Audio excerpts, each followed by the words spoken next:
méditation, c'est une conscience claire de tout événement, un souffle apaisé, un accord avec le monde. Ce n'est pas moi qui suis poète dès le lundi midi, je me contente de citer Blaise Pascal, à qui Jean-Jacques Rousseau répond 100 ans plus tard « L'homme n'est pas fait pour méditer, mais pour agir ». Alors méditer ou ne pas méditer? Méditer, ça sert à quoi? Et d'ailleurs, méditer, c'est quoi? Telles sont les questions que nous nous posons aujourd'hui. Et pour y répondre, nous recevons le docteur Kac, qui est instructeur en méditation.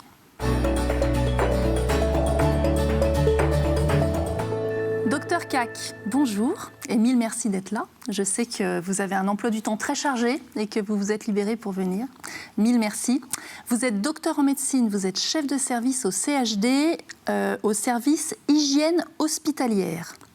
Et vous êtes instructeur en méditation. Alors moi, quand j'entends méditation, je vous avoue, j'ai une image un peu d'Épinal où je vois le Dalai Lama en lévitation qui apparaît. J'imagine que la méditation, c'est pas que ça. C'est peut-être ça, mais c'est pas que ça. Donc la première question un petit peu basique que j'aurais à vous poser, c'est quoi la méditation? Tout d'abord, merci à vous de m'avoir invité à vous parler en effet de méditation. La méditation, c'est un entraînement de l'esprit où on va chercher à entraîner son esprit pour cultiver l'attention au moment présent, être plus présent à soi, aux autres et peut-être aussi au monde. D'accord, donc c'est pour ça qu'on parle de pleine conscience? La pleine conscience, c'est le fait de diriger son attention sur le moment présent, c'est-à-dire sur l'expérience que l'on vit, intentionnellement, donc c'est pas fortuit, c'est intentionnel et c'est sans jugement. Et c'est un véritable défi pour nous tous, puisque nous passons le plus clair de notre temps à être soit dans le passé, soit dans le futur, mais à très peu vivre le moment présent, le seul moment que nous avons à vivre. Et alors, si on parle, parce qu'on parle beaucoup de méditation de pleine conscience, moi j'ai en tête Christophe André, Petit Bambou, l'application Petit Bambou, mais si on parle de méditation de pleine conscience, j'imagine que c'est parce qu'il existe des méditations qui ne sont pas des méditations de pleine conscience?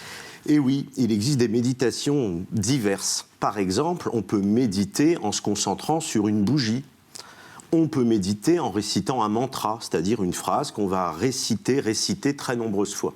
Et ça, c'est des formes de méditation où on va essayer de concentrer l'esprit. La méditation de pleine conscience, c'est une méditation d'abord laïque, sans aucune référence au bouddhisme, dont toutes ces méditations sont originaires. Mais surtout, le support de méditation, ça va être nous-mêmes, c'est-à-dire notre corps, nos sensations physiques, nos émotions, nos pensées.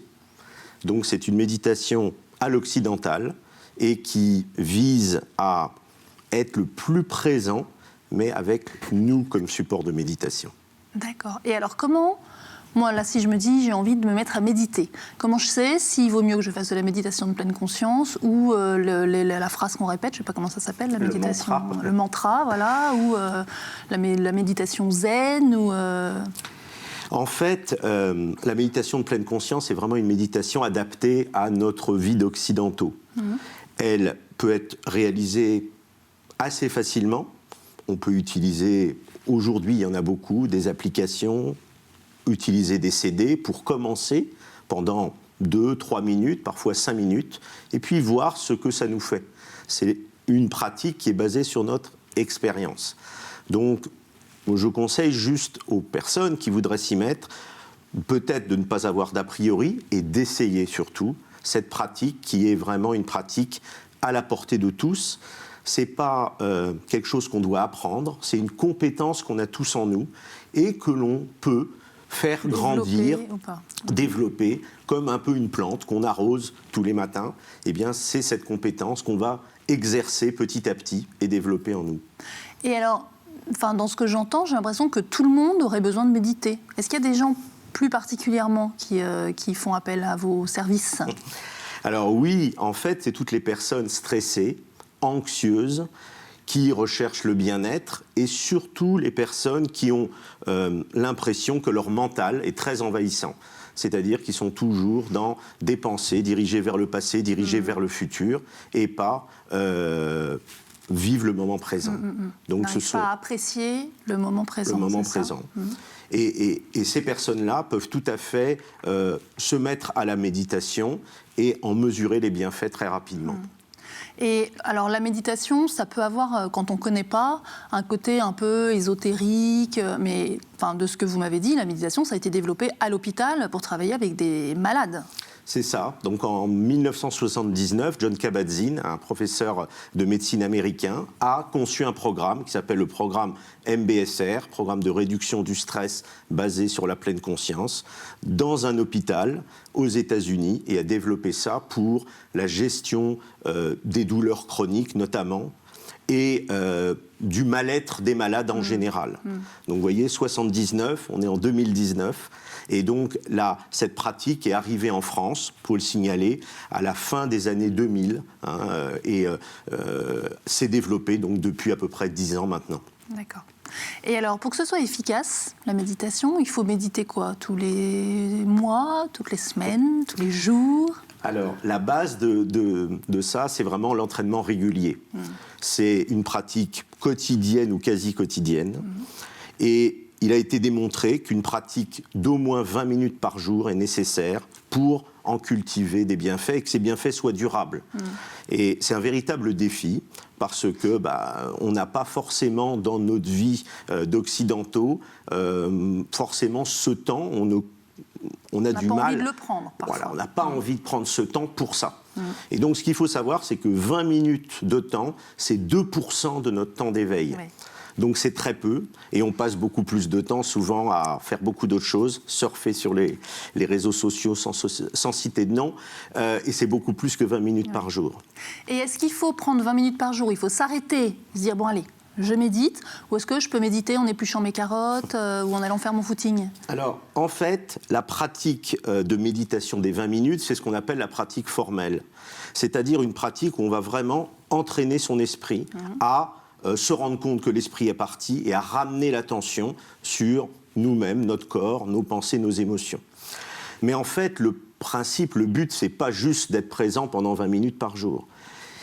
Et c'est d'être présent dans sa vie de tous les jours, c'est-à-dire avec soi-même et surtout avec les autres, dans sa vie personnelle, dans sa vie professionnelle.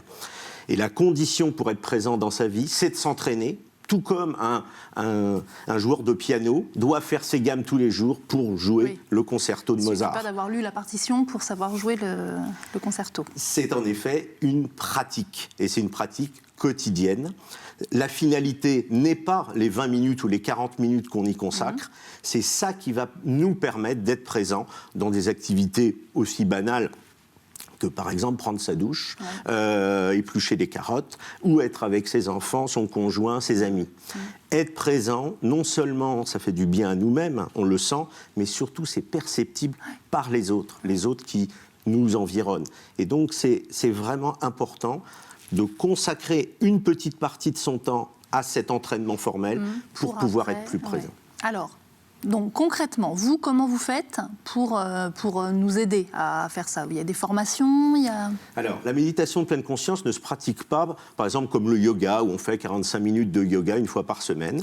Elle s'apprend à travers un programme, donc le programme MBSR, qui est un programme de 8 semaines. Alors, MBSR, méditation... Donc, en anglais, Mindfulness Based Stress Reduction, réduction du stress basée sur la pleine conscience. Et c'est un programme avec 8 séances de 2h30, plus une journée entière de pratique, donc sur 2 mois, et un entraînement des participants, 40 minutes par jour, 6 jours sur 7, pendant tout le programme. Engagement. C'est un engagement important, et c'est un programme en groupe, et ça c'est très important, pour être soutenu durant ces 8 semaines. Après les 8 semaines, les personnes sont autonomes dans leur pratique et ont pu inclure la pleine conscience dans leur vie de tous les jours. Et c'est ça le plus important.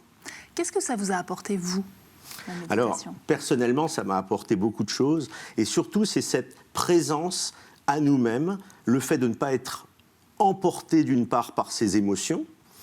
Et l'autre versant, c'est le côté mieux vivre les moments agréables, qu'on juge souvent comme banal, sans intérêt. Je prends toujours l'exemple du soleil. Peu de personnes regardent le soleil se lever le matin, mais on serait très embêté s'il ne se levait pas un jour. Ok. Bon, alors, tout ça, c'est bien gentil, c'est des mots, mais moi, ce que je voudrais, c'est qu'on expérimente. Est-ce que vous seriez d'accord, là, pendant 3 minutes, de nous faire une petite séance de méditation pour que moi et toutes les personnes qui nous regardent puissent avoir une idée de ce que c'est, concrètement, la méditation? Volontiers. Ouais, Hein. okay. Oui. On peut faire une super. pratique courte. La méditation de pleine conscience peut se pratiquer, on l'a vu, pendant 40 minutes, mais aussi pendant 3 minutes. D'accord. Donc, on peut expérimenter ça. Ok, alors on y va.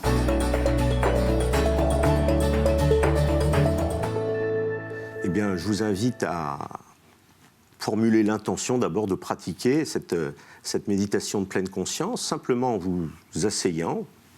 Vous êtes sûrement assis devant votre télévision, et c'est juste vous asseoir, peut-être vous redresser un peu, le dos un petit peu droit, et essayer d'adopter une posture confortable. Là, comme vous êtes, c'est très bien, sans chercher à avoir une posture stricte ou une posture relâchée, juste entre les deux.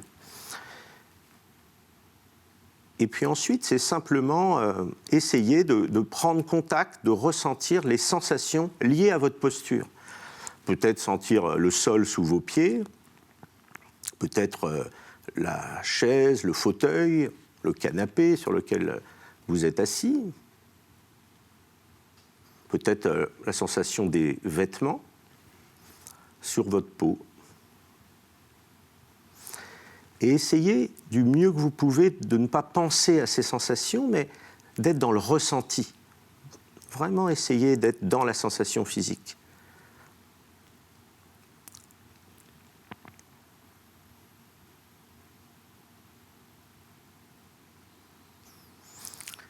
Et peut-être déjà votre esprit s'est-il évadé, est-il parti, loin des sensations physiques. Et si c'est le cas, je vous invite à noter où l'esprit était, rapidement, à vous féliciter de vous en être rendu compte, et à ramener l'attention aux sensations physiques.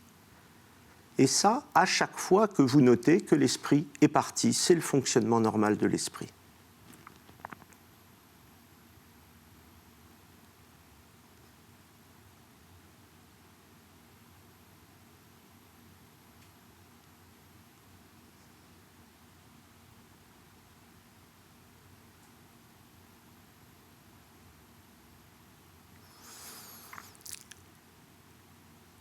Et maintenant, je vous invite à prendre contact avec votre souffle, votre respiration. Suivre pendant quelques instants votre respiration. Sans chercher à la modifier. Juste être au contact.